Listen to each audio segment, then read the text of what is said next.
let's jump to some advantages. Are there any advantages now that we've kind of trashed family businesses? We'll give it a $2 term.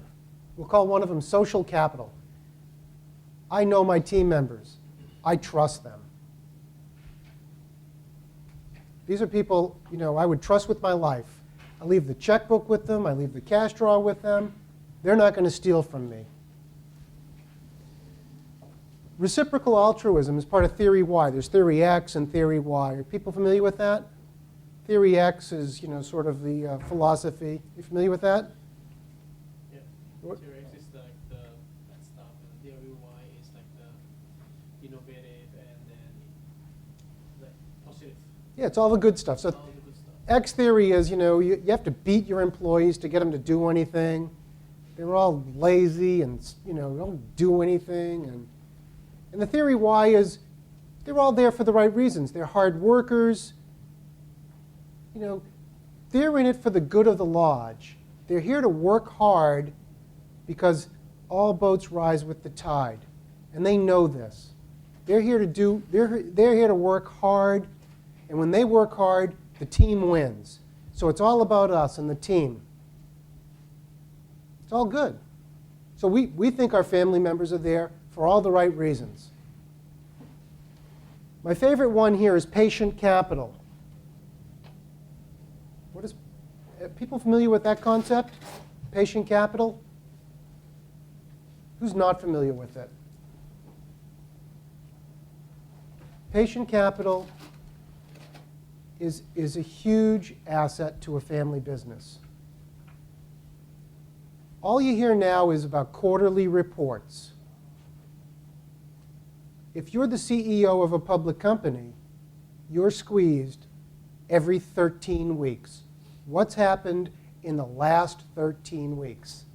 When you're a family business, you have the opportunity to invest and not have to perform within the next 13 weeks.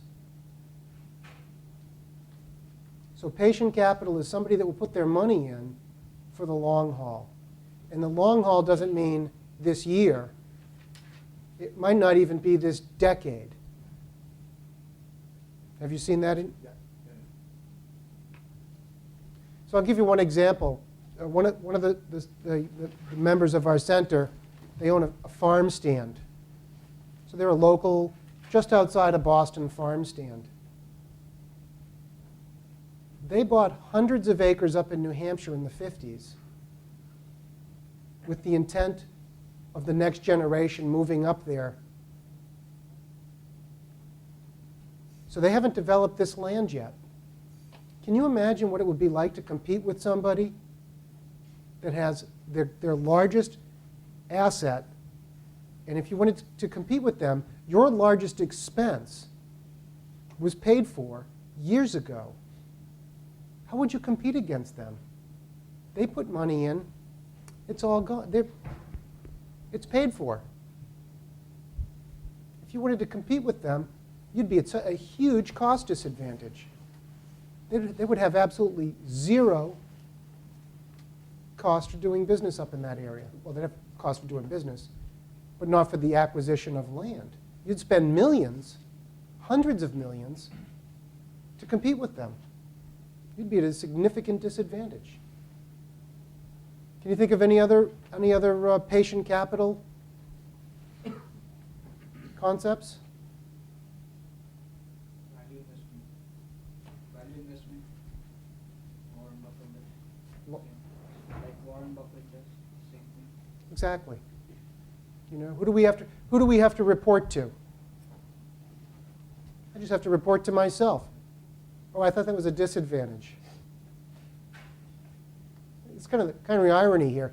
Every time we have a disadvantage, there's an advantage that's exactly the opposite from it. Because I don't have to report to shareholders or anybody else, because I don't have to have a return and I can do whatever I want, we're going to do this investment. And who's going to complain? Nobody. And in the long term, it's going to be a great thing for us. And everybody will be better off. Trust. Trust is the last one on this list. It's huge. Can anybody think of some other advantages? So here's a list I put together. Typically what we have in a family business, this came out of a discussion This is what we desire, and this is what we have. So here's what the family business desires: prosperity, harmony, well-being. And typically what you see is they're underperforming assets, unresolved conflict, stress, and ambiguity.